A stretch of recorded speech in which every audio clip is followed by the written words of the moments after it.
Greetings, lovely people of the internet. I'm Movie Geek, and in theory I make videos every other Monday, despite the fact this one's late. Yeah, sorry about that.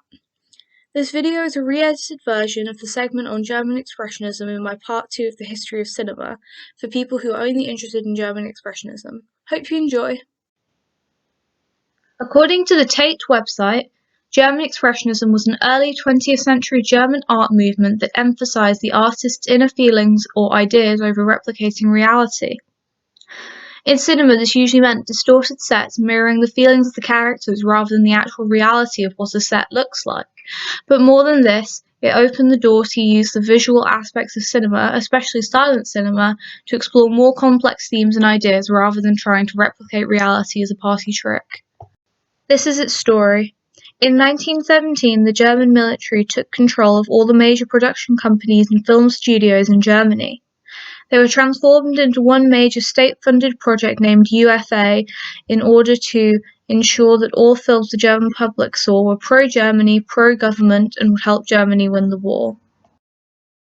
This meant that when Germany lost the war and the Weimar Republic replaced imperial rule, there was a huge amount of infrastructure for making movies left over, and Germany had the only film industry in the world able to compete with Hollywood.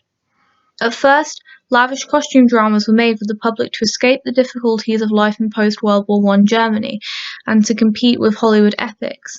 If you like the sound of these, Ernst Lubitsch is considered the master of those type of movies, and his first big hit, Madame du Barry or Passion, would be a good place to start. Meanwhile, a few small independent production companies who knew they could never compete with the UFA with scale due to lack of resources were pioneering new ways of using cinema, which was still compelling but not as expensive. In 1920, one named Deckler produced the first art film, The Cabinet of Dr. Caligari. The Cabinet of Dr. Caligari is arguably the quintessential German Expressionist movie, with its distorted sets and questions about the existence of objective reality. Once it had set the ball rolling, films like Nosferatu and Metropolis continued to push the artistic boundaries of cinema through questioning what it could do that other art forms couldn't. The results were films which asked the big questions as well as being hugely influential in visual design.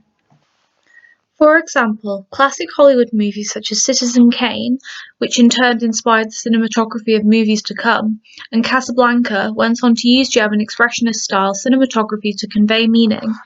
In many scenes in Casablanca, Rick's face is shown half in shadow and half in light to convey him being torn between selfishness and nobility.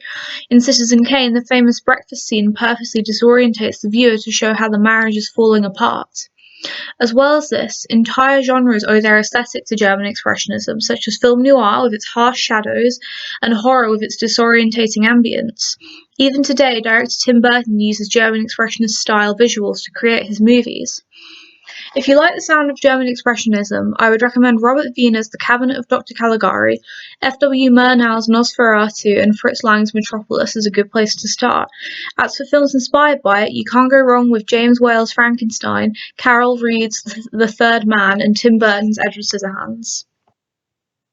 Thanks so much for watching this video. If you have any questions or just want to chat about movies, let me know in the comments.